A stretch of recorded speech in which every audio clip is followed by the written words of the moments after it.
പ്രിയമുള്ളവരെ, നിങ്ങളെ ഏവരെയും റേഡിയോ നിഷാദനിലേക്ക് സ്നേഹപൂർവ്വം സ്വാഗതം ചെയ്യുന്നു. നിങ്ങളോടൊപ്പം ആറാട്ടുപുഴ ഹക്കിം ഖാൻ. ഒരു സുഹൃത്ത് അയച്ചു തന്ന കുറിപ്പാണ്. നമ്മളോളം നമ്മുടെ മക്കളെ നോക്കുന്ന മനുഷ്യർ ഏതെങ്കിലും ലോകത്തുണ്ടാവുമോ? എത്ര വയസ്സുവരെയാണ് നമ്മുടെ കുട്ടികൾ സംരക്ഷിക്കപ്പെടേണ്ട ഒരു കുട്ടിക്കാലം? ഇപ്പോൾ 20ഉം 25ഉം വയസ്സ് കടന്ന് അത് പിന്നെയും മുന്നോട്ട് പോയിക്കൊണ്ടിരിക്കുക. അത്രയും മുതിർന്ന നമ്മുടെ മക്കളെ പിന്നെയും നാം പോറ്റിക്കൊണ്ടിരിക്കുകയാണ്. അതും നമ്മൾ ഒട്ടും നല്ല നിലയിൽ ജീവിക്കാതെ.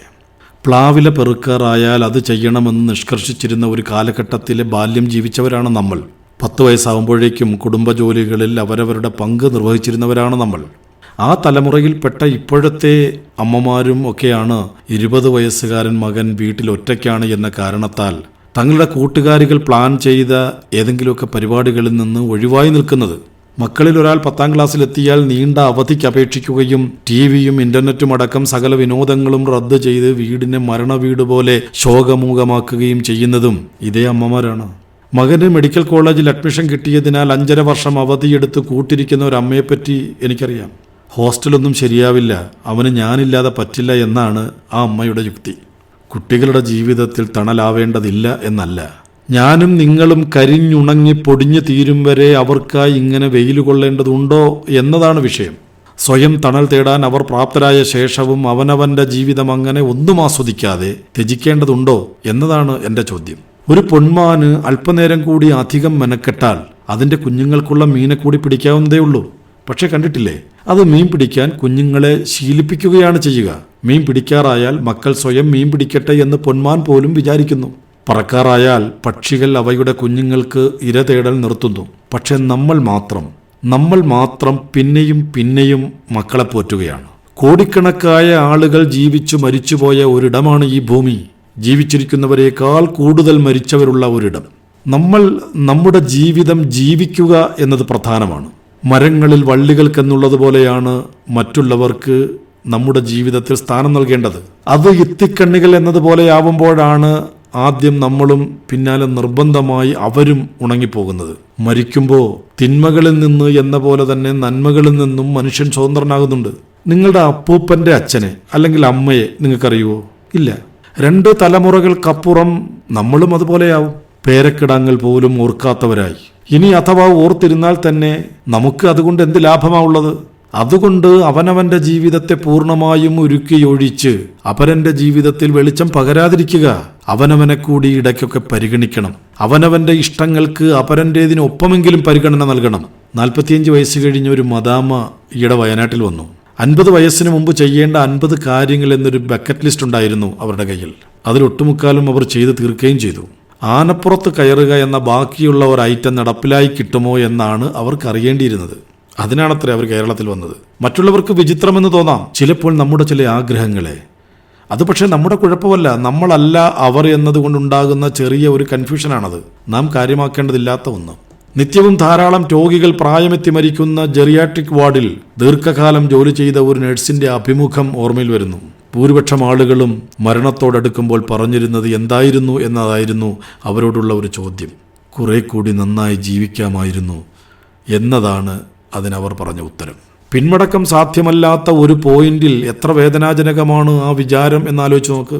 ധാരാളം ആഗ്രഹങ്ങളുമായി മരണത്തിലേക്ക് പോകുന്നവർ പരാജയപ്പെട്ട ജീവിതങ്ങൾ നയിച്ചവരാണ്. ഒരു ജീവിതം കൊണ്ടും തീരാതെ അനന്തമായി നീളുന്ന ആക്രാന്തപ്പെട്ട ആശാപാശത്തെക്കുറിച്ചല്ല ഞാൻ പറയുന്നത്. നിസ്സാരമെങ്കിലും പലവിധ കാരണങ്ങളാൽ നടക്കാതെ പോകുന്ന ഒരു മനുഷ്യന്റെ കുഞ്ഞു ആശകളെക്കുറിച്ചാണ്. മറ്റുള്ളവരുടെ കാര്യങ്ങൾ ഒന്നും തന്നെ ഗൗനിക്കാതെ തന്നിഷ്ടം കാട്ടി നടക്കണമെന്നുമല്ല, മറ്റുള്ളവർക്ക് വേണ്ടി എന്ന് നാം ത്യജിച്ചു കളയുന്ന നിർദോഷങ്ങളായ നമ്മുടെ ചില സന്തോഷങ്ങളെക്കുറിച്ചാണ് ഞാൻ പറയാൻ ശ്രമിക്കുന്നത്. നാളേക്ക് എന്ന് നാം മാറ്റിവെക്കുകയും ജീവിതത്തിൽ ഒരിക്കലും നടക്കാതെ പോവുകയും ചെയ്യുന്ന പല സംഗതികളെക്കുറിച്ച്. അത് പലർക്കും പലതാവാം. വിജനമായ ഒരു മലമുകളിലേക്ക് ഒറ്റയ്ക്ക് കയറി പോകുന്നതോ, പ്രിയപ്പെട്ട ഒരാളോടൊപ്പം രാത്രി മഴ നനയുന്നതോ ആകാം. ഒരു കാനന സഫാരിയോ ഷോപ്പിങ്ങോ ആവാം. ഉറക്കെ പാടുക, മതിവരുവോളം നൃത്തം ചെയ്യുക, കൂട്ടുകാർക്കൊപ്പം പഴയ ഓർമ്മകൾ നുണഞ്ഞിരിക്കുക, നല്ല വസ്ത്രങ്ങൾ ധരിക്കുക, നല്ല ഹോട്ടലുകളിൽ ചെന്ന് ആഹാരം കഴിക്കുക, ഇഷ്ടപ്പെട്ട മൂവി കാണുക, പുഴയോരത്തെ ഒരു പുൽമൈതാനത്തിൽ ആകാശം കണ്ട് മലർന്നു കിടക്കുക തുടങ്ങി അന്യന് ദ്രോഹം ചെയ്യാത്ത എന്ത് തരം ആഗ്രഹങ്ങളുമാവാമെന്ന് സാരം. നിങ്ങൾ അതിയായി ഒരു കാര്യം ആഗ്രഹിക്കുകയാണെങ്കിൽ പൗലോ കൊയ്ലോ പറഞ്ഞ പോലെ ലോകം മുഴുവൻ അതിനായി ഗൂഢാലോചന ചെയ്തേക്കില്ലെങ്കിലും ആരെങ്കിലുമൊക്കെ അതിനായി നിങ്ങളോടൊപ്പം ഉണ്ടാവും എന്നത് ഉറപ്പാണ്. പ്രിയമുള്ളവരെ, നാം 50 കഴിഞ്ഞവരാണ്. മക്കൾക്ക് ഇനിയും സമയമുണ്ടെന്നും ധാരാളം ബസ്സുകൾ വരാനുമുണ്ടെന്നും നമ്മൾ അറിയണം. 50 കഴിഞ്ഞവർ നിശ്ചയമായി ഓടിയേ പറ്റൂ.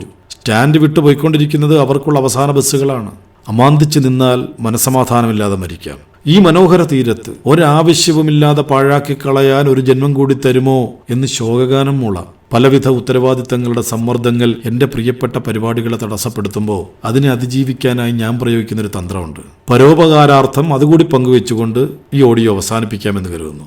ഈ നിമിഷത്തിൽ ഞാൻ മരിച്ചുപോയിരുന്നു എങ്കിൽ എന്ത് സംഭവിക്കുമായിരുന്നു എന്ന് ചിന്ത ചെയ്യലാണ് ആ കൗശലം. ഒരാൾ ഇല്ലാതായാൽ ലോകത്തിന് എന്ത് സംഭവിക്കാനാ? ഭാര്യ അല്ലെങ്കിൽ ഭർത്താവ് തനിയെ ജീവിക്കില്ലേ?